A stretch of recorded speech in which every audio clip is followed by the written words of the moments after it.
President, Janice Bostic. Ms. Bostic, thanks for coming on the program. I appreciate your time. Sure. Thank you for having us. USAgain is going to be out here in the Will County area in Shanahan, as I understand, correct, on Saturday. There's a Warrior Dash going on there. Tell me a little bit of what USAgain is going to be out there for and a little bit about the company. Sure. Well, we've been, we're going to be out there Saturday and Sunday. It's a two-day event sponsored by the Red Frog. They're expecting maybe up to 20,000 runners. Wow. And we're going to be collecting the muddy shoes as people finish the race. What we then do is repurpose them. If somebody, doesn't want to put the muddy shoes in their car, or they have some other shoes they want to get rid of, they can bring them along. And then we will make sure those shoes get into the hands of somebody somewhere who can actually put them to use. USAgain is a company we've been in business for 15 years. And our goal is to divert clothing from landfills. People don't realize that 85% of clothing ends in landfills, and that's hundreds of millions of pounds every year. And we think somebody somewhere should be able to use them instead of they just be our waste item in our landfill. And also, I've got to imagine, especially with tennis shoes, that those take hundreds of years to break down would be my assumption on that in a landfill. Yeah, they do, and there's so many types of substances in them, and some of them are quite harmful and take thousands of years to break down. Exactly. This is a great concept. I mean, a Warrior Dash like this, I think most people know they are, but you're going through mud and dirt, and I imagine, I've never ran one, but I got to imagine that most people wear tennis shoes that they're probably not planning on wearing again, and they probably do just toss them away. And this is a great idea for you guys. Have you been doing this for a while now through Warrior Dashes and mud runs throughout the U.S., or are you just getting started on these specific events? Well, this is our second year partnering with Warrior Dash, and last year we collected up to 150,000 pounds of shoes, and we expect to do the same again this year. It's a pretty good thing, and we have several partnerships around the country. And I think we'll be doing 30 runs this year. Wow, where are you guys located at? We're in West Chicago. Okay, so this is in Shanahan this weekend. What time does the dash start on Saturday? Do you know what time that starts on Saturday? Oh, I think it starts at 9, if I'm 9 a.m. correct. I think. And I also imagine if people would if you have a bunch of old shoes laying around your house, I assume they could bring those in as well, not just the ones from the run. Would that be correct?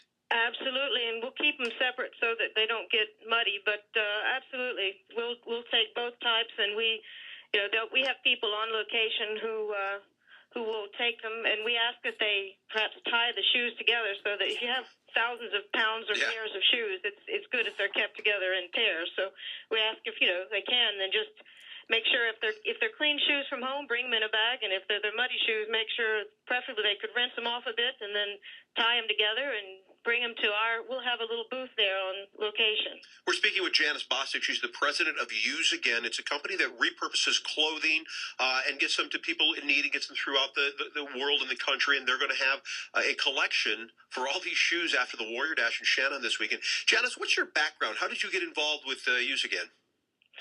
Well, it was sort of a coincidence, but I've always been a thrifty shopper or person, and plus I've had an opportunity to travel a bit in the world, and I've seen some of the needs. So it was sort of an experiment when we started the company 15 years ago, if people would actually, put clothing in drop boxes that say that they're for profit. But, we feel like I recycle plastic and cardboard and aluminum, and those are for-profit companies, and I think most people just want to know that the clothing is being reused responsibly and that somebody somewhere is being able to utilize them. So it's sort of just a culmination of my thriftiness and thinking this looked like perhaps a business possibility. So I think that is an important part too, that these aren't necessarily, for the most part, all of these shoes and clothing items, they are redistributed to other. They're not just, you're not taking them and selling them to be chopped up and used. Most of these shoes are going to be given to people, are going to be sold or repurposed people that need it. And also where these are being resold at, that I'd imagine in certain areas of the world that can also help the economy and help some local businesses in certain areas of the world. Absolutely. There's a lot of people in the world that make their living on reselling clothing or repurposing, maybe resoling putting new buttons on clothing and sewing up things. And I mean, large sizes produced into smaller size items that fit the developing world and such. It's an industry, and it's a lot of people don't know about it, but it's pretty exciting. What are some of the most needy, specifically for shoes? What are some of the most needy areas in the world where shoes are something that a lot of the kids, especially, just simply don't have? A lot of countries in Africa and also several in Central America. I mean, and that's really an important point, because if you consider that your feet are your main mode of transportation, it's good to have some shoes on them. So even in some markets, single shoes are an item, can be put together. I mean, 2 brown shoes are better than no shoes, even if they're, it's not a pair. But that's probably several countries in Africa and Central America. Asian countries, several, India. I'm sure there are also many countries of the world where people are in need of shoes. Janice Bostic, president of USAgain. They will be in Shanahan this weekend for the Warrior Dash. Again, for those of you and 20,000 people estimated. That's an unbelievable number of people. So those of you that are running in that event, when you're done, and if you don't want to take your shoes home, if you're going to get rid of them, please drop them off at USAgain. They will make sure that these shoes get to where they're needed, can help stimulate some economy in other areas, and it's better than just throwing them in the landfill and plugging up our landfills with these. Thanks so much for coming on today. I really appreciate your time, Janice. Have a great weekend. You too, and thank you for having us on. Thank you. 1340 WJOL. It's the Kevin Kollins Show. Very interesting idea. Yes, it is a for-profit company.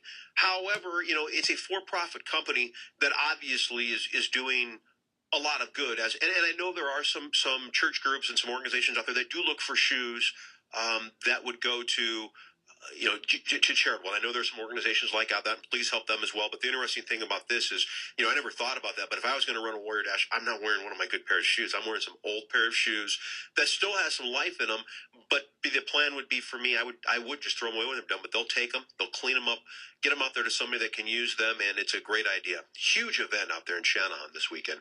329. This is the Kevin Kollins Show. 815-254-7300. That's the Turk Furniture Studio line. We're going to take a break. Come back with traffic, weather, news, sports, and we'll be talking to Chuck Pelk.